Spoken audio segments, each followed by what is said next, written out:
Sometimes the things that nearly break us are the very ones meant to put us back together. Jack Rock knew loss better than most. His marriage had fallen apart. His savings were gone. His dignity stripped away piece by piece. And now he stood before the last trace of his family's name, a collapsing barn on an overgrown patch of forgotten land in rural Ohio. To outsiders, it was nothing but a joke. His ex-wife laughed at the mention of his inheritance. Her family scoffed, calling it a con. Even 12-year-old Tommy, Jack's son, rolled his eyes at the sagging structure that looked one strong wind away from toppling. But Jack had nowhere else left to go.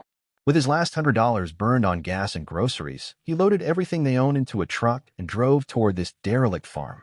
40 acres stretched before them, yet it felt more like a wasteland than a fresh start. Weeds strangled the fields. The farmhouse leaned under chipped paint and broken shutters, and the barn stood like the skeleton of something long dead. Still, when Jack first pressed his palm against the cold, rust-flecked keys his father left him, he felt a flicker of something. That barn wasn't only decay. It carried a secret his father had guarded for decades, and Jack was about to stumble right into it. Their first morning, there felt like stepping through a doorway into the past. The pickup's failing engine coughed before falling silent, leaving them in stillness. Tommy, arms crossed, stayed glued to his phone even though no service reached this far. "Come on, buddy," Jack said with forced optimism. "This is dumb," Tommy muttered. "No Wi-Fi, no friends. Why couldn't I stay with Mom?" Jack couldn't fault him. Sarah, his ex, had remarried into comfort, a spotless suburban house, a wealthy stepfather, a game console worth more than Jack's yearly income. To Tommy, that was home. But for Jack, this broken land and this barn were all that remained. He tried to bridge the silence by telling Tommy about his grandfather, Robert Rock, who had built the barn with his bare hands back in 1952. Jack's memories of Robert were hard, strict rules, cold silences, and a deeper spiral into alcohol after Jack's mother died young. At 18, Jack had escaped to the city swearing he'd never look back. And yet, life had dragged him full circle, right to the place he once fled. Inside the farmhouse, time seemed frozen. Dust clung to worn furniture. Shelves groaned under old farm manuals. Coffee cans brimmed with bolts, nails, and scraps no one else would keep. Robert had lived lean years, and the house showed the habits of a man who believed that even scraps could be salvation. The discoveries began quietly. On the windowsill sat Robert's old Red Wing boots, polished as if he'd just stepped out.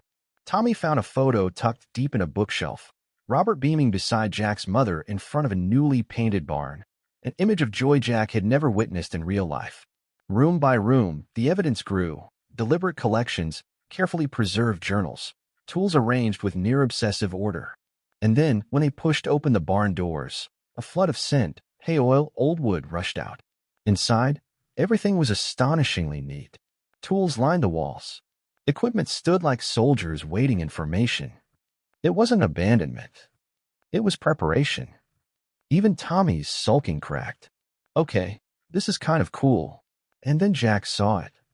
In the northeast corner of the barn, a lone coffee can sat on a workbench. His name was written on the side in Robert's unmistakable handwriting. Hands trembling, Jack lifted the lid. Inside was a folded note and a bundle wrapped in oiled cloth.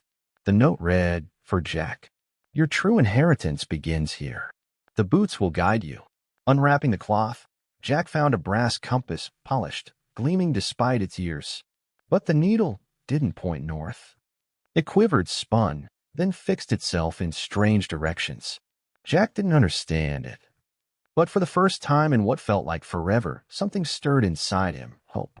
The days that followed blurred together in a haze of exhaustion, yet every moment carried purpose. Jack threw himself into repairing the farmhouse, patching holes, rewiring old circuits, coaxing the furnace back to life. Tommy, though reluctant at first, began lending a hand, and Jack noticed something shift in his son. Whenever they explored the barn together, a spark lit up in his eyes, curiosity breaking through the sulks. Then came the breakthrough. While cleaning out the tack room, Tommy spotted a loose floorboard. The nails were newer than the others, removed and replaced more than once. Jack pried it open, revealing a walnut box sealed tight beneath the planks. His father's initials were carved into the lid. Inside, wrapped carefully in cloth, lay a leather-bound journal. Its entries, dated back to 1987, told a story Jack had never imagined. Robert Rock, the man Jack knew only as a bitter, distant farmer, had once been an inventor. The journal chronicled betrayals, stolen patents, and powerful businessmen who had robbed him of recognition. It also hinted at something else: treasures, evidence, and proof of the Rock family's name, all hidden beneath the barn. "The barn has always been the heart of this place," Robert wrote. "It will guard our secrets until the time is right." Jack's hand shook as the pieces fell into place. His father's silence, his obsession with the barn, his withdrawn final years. He hadn't been wasting away, he'd been protecting something, waiting for Jack to uncover it. Before he could process the discovery, the farmhouse phone rang. Sarah's voice cut through the static, sharp with accusation. She berated Jack for dragging Tommy into a condemned house and threatened emergency custody if he didn't bring their son back immediately. But as Jack glanced at the open box, the journal, and the strange compass his father left behind, his resolve hardened. There was no turning back. The compass became their guide. Its needle trembled and pointed, not north, but always toward the barn's northeast foundation. Borrowing a metal detector, Jack swept the ground and confirmed powerful signals buried deep. Together, father and son dug until their shovels struck with 6 feet down. What they unearthed was a time-worn crate. Inside rested a heavier, ornate walnut box. When Jack opened it, his breath caught. 37 gleaming double-eagle gold coins from the Civil War. A fortune in itself. But nestled among them were artifacts, silver uniform buttons, gemstones, letters written in multiple languages, and most haunting, a photograph of a black woman cradling her child, their faces marked with dignity and quiet strength. It struck Jack like a thunderclap. These weren't just valuables. They were fragments of lives. His great-grandfather, Thomas Rock, had hidden them, belongings of men and women who had passed through the Underground Railroad, buried for safekeeping, entrusted to his family's care. This is only the first cache. The compass will guide you to the others when the time is right. Protect what cannot be replaced. Use what can be spared. Trust no one with the full truth. The weight of it pressed into him. This wasn't merely treasure, it was history. A legacy of sacrifice and resilience, preserved for generations and now passed to him and Tommy. But with revelation came danger. Sarah's calls grew sharper, threatening lawyers and custody battles. At the same time, neighbors began sharing whispers of past. Martha Henley, one of the oldest in town, told Jack how this land had once been a vital link in the Underground Railroad. Thomas Rock hadn't just sheltered families fleeing north, he'd safeguarded shipments for the Union Army, including gold. Martha even produced letters and maps suggesting tunnels beneath the barn connected to other safe houses. Robert hadn't been chasing myths. He had been preserving truth. But Martha also gave a warning. Outsiders had been circling for decades, developers with too much cash, researchers whose motives didn't ring true, and even companies like Blackstone Historical Acquisitions, a shadowy organization with deep pockets and darker intentions. The pressure was closing in. Sarah wanted Tommy back. Strangers wanted the treasure.